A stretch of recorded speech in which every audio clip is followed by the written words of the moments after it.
పుట్టించిన ఆశ్రయదుర్గమైన దేవుని స్తోత్రములు మనం చదువుకుని వాక్యం ద్వితీయోపదేశకాండం 32 అధ్యాయం 15-26 వరకు.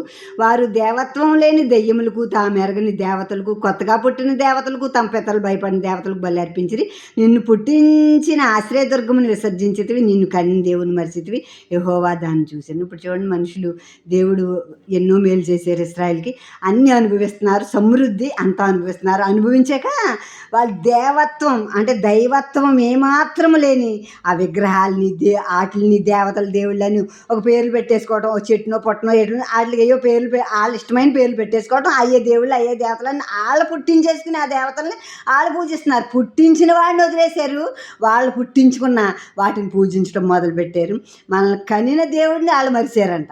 అప్పుడు ఆశ్రయదుర్గమైన దేవుడిని విసర్జించేశారని ఉంది ఇక్కడ. దైవత్వమే లేదు అసలు వాళ్ళు పూజించే వాటిలో. వాటిని దెయ్యాలను పూజిస్తున్నారు అని చెప్పబడింది. యెహోవా దాన్ని చూసింది. వాళ్ళు చేస్తున్న ఆ కార్యాలన్నీ యెహోవా చూశారు. తన కుమార్తెల మీద క్రోధపడెను, వారిని అసహించుకొనేను. ఆయన ఇట్లా అనుకుని, నేను వారికి విముఖుడినై వారి కర్మస్థితి ఏమగునో చూచెదను. వారు మూర్ఖసిత్తము గలవారు, విశ్వాసం లేని పిల్లలు. వాళ్ళు దైవం కాని దాని వలన నాకు రోషం పుట్టించిరి, తమ వ్యర్థ ప్రవర్తన వలన నాకు ఆగ్రహం పుట్టించిరి. కాబట్టి జనం కాని వారి వలన వారికి రోషం పుట్టించును, అవివేక జనం వలన వారికి కోపం పుట్టించును. నా కోపాగ్ని రగులుకును, పాతాళాగాధం వరకు అది దహించును. అది భూమిని దాని పంటను కాల్చును, పర్వతముల పునాదులను రవలబెట్టును. వారికి ఆపదలు విస్తరింపజేసేదును, వారి మీద నా బాణములన్నిటినీ వేసేదును.